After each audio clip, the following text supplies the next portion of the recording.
Welcome back to another reading and correcting of The Used Child by me, Kindar of the Tiger Woods. Today, we are doing Chapter 9.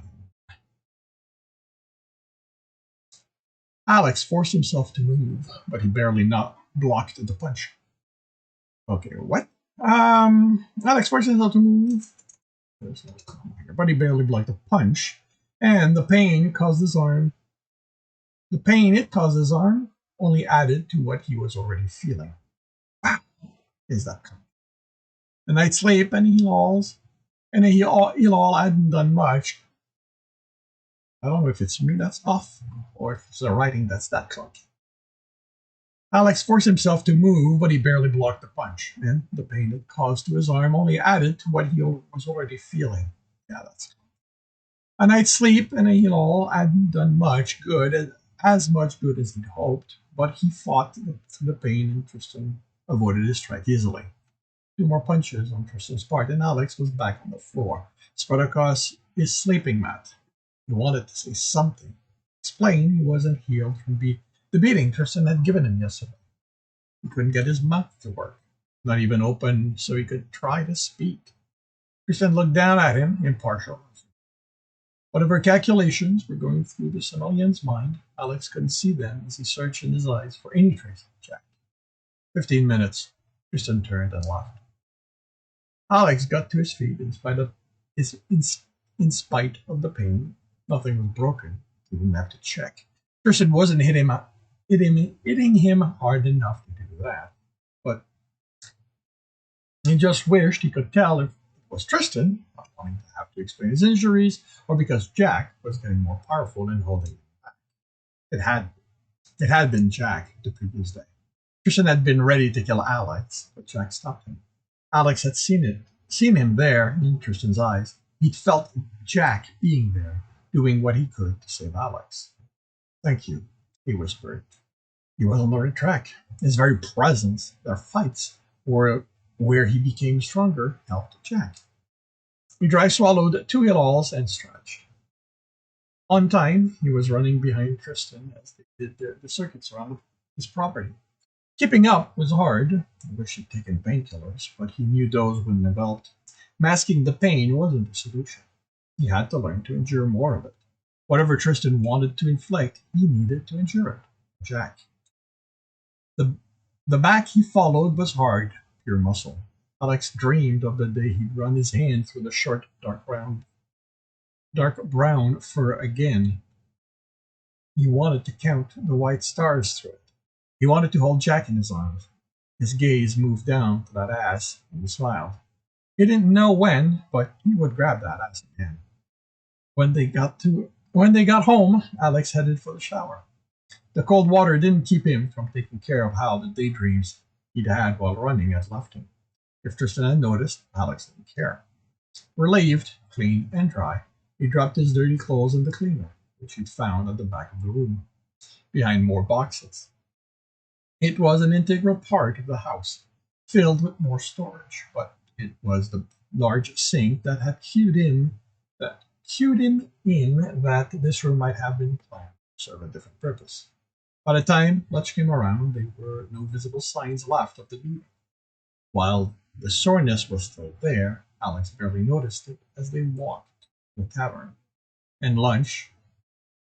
Oh boy. By the time lunch came around, there were no visible sign of the beating. And while the soreness was still there, Alex barely noticed it as they walked to the tavern.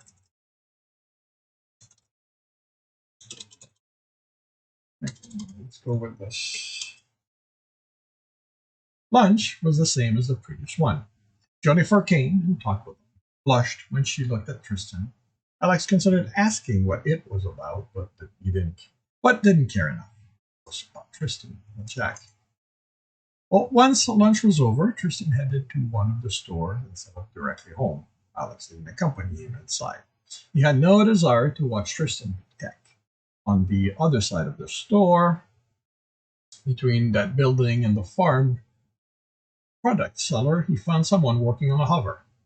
Most of the side panels had been taken off, revealing the electronics and hardware that made it run. but the shape was distinctive enough Alex recognized it. That's a Tachini, isn't it? The man turned his head, and Alex recognized Jacoby. You a hover fan? Alex shook his head. My dad owned a series of them. As far as he was concerned, Tachini was the only hover worth owning. Jacoby smiled and stood, wiping his hand on a rag.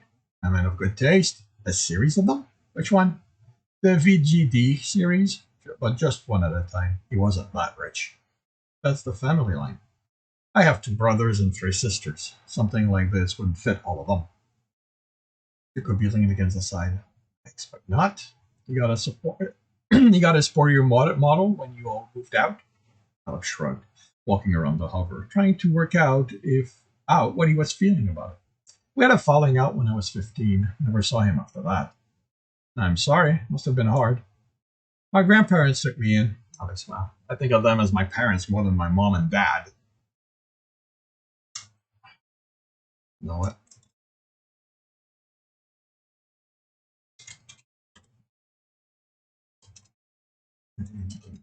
What's that? Alex would not be referring to them as mom. I think of them more as my parent. I think of them as my parents more than my mother and father.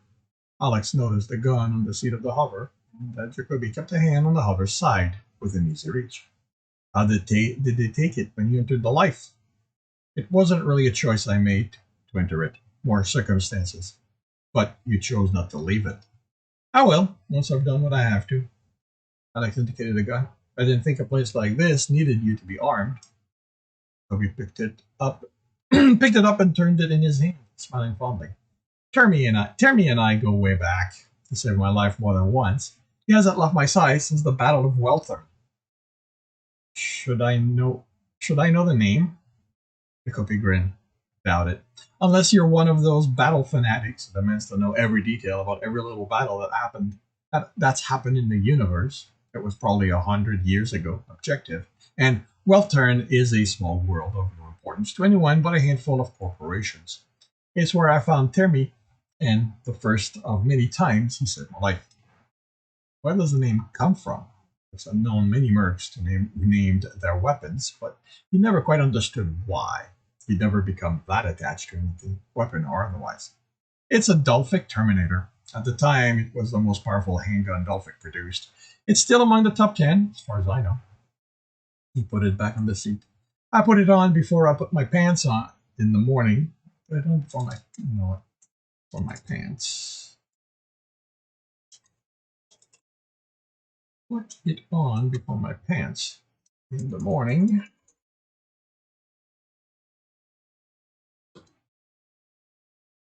And he's the last thing I take off before bed. Alex looked at the man's gun belt. Large and leather with stuff for extra power pack. That must make dressing interesting. Jacoby smiled. I've gotten used to it.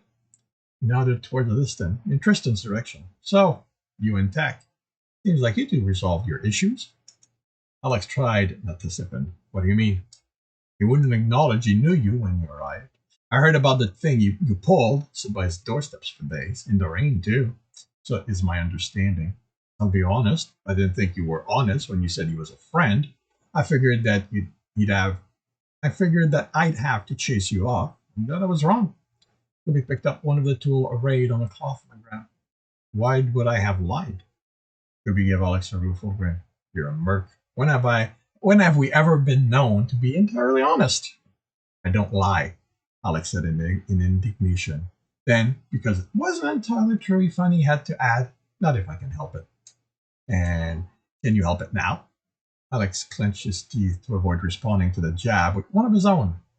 What are you insinuating? He asked, once he could trust his mouth to say what he told it. Jacoby studied Alex. We're a tight-knit community here. We look out for each other. I won't say we know everything about one another, but just about. You're a merc. You've admitted you're not done being one, which means tech isn't where you're calling it done. I'm not saying he's the job, but have you been honest with him about why you're here? What do you care? Alex's voice was harsh, but his face expressionless. He'd crewed with a team that loved to play card, and they taught him how to stop giving away how he felt over the course of that mission. It had cost him close to 1,000,000 credits and lost bets, but considered the money well spent. I told you, we're a close-knit community. Tech is something of a friend of mine. I'd hate to see him hurt in any way. Alex could have sneered. The man was such a good friend with this Tech. He didn't even know one damned true thing about him. He opened his mouth to give the portmaster a piece of his mind about the Tech situation, but the Somalian came into view at the end of the alley. Alex? Jacoby. Is everything okay? Jacoby turned. Hey, Tech. It's all good. Alex was marrying my baby. Somalian joined them. The hover or the gun? He looked at the side of the hover. You know I can fix this for you. Nothing wrong with it. I'm just giving it a tune-up. Tech chuckled. You've been tuning it up for as long as I've known you. Alex watched the Somalian and found he wanted to be away from it. I'm going to head to the house. He began walking. I should go too. Tristan said, I have work waiting for me. Alex walked fast, but it didn't keep Tristan from catching up to him. And the bastard hadn't even had to act like he was in a hurry to do so. What was that about? Tristan asked once they were away from the town. What do you care? If you're going to start a fight with the one person here other than me who can take you down, I want to know your reasoning. Alex, he's an old timer. Probably doesn't even. Alex, do not make me repeat myself. He's worried I'm here to hurt you, as if anyone could do that. Good. Good? Tristan walked in silence for a few steps. I crafted Tech so people would grow attached to him. He is a loner, but a nice person. He's willing to help when asked, but there's a quality to him that others would have trouble identifying. It makes you're lonely. Excuse me? Not you, him, Tech. That quality you think is hard to identify. It's loneliness. Why do you think they're so intent on seeing us together? Tristan didn't say anything until the house came into view. Don't antagonize the portsmaster. I wasn't antagonizing him. It just pissed me off. Then avoid him. Trust me, I don't intend on becoming his best friend. Of course not. You're too busy looking for Jack for that to happen. Alex froze and watched the Somalian walk. Did Tristan know what he was doing? Was he aware of how Jack was affecting him? Was it all an act for his benefit? Couldn't be. Could it? And this concludes chapter 9 of The Used Child. If you are enjoying this, please leave a like. If you want to know when the next one's going to be, subscribe and hit the bell. If you want to read more of the story, as well as the other books in the series, they are available on all major e-retailers. If you want to support me, that is on my Patreon, where you can also get access to other books I've written. And if you want to watch me do these live, it's on Twitch every Tuesday morning, 8 a.m. Eastern Time. The links are in the notes. And with that, I shall wish you a good day.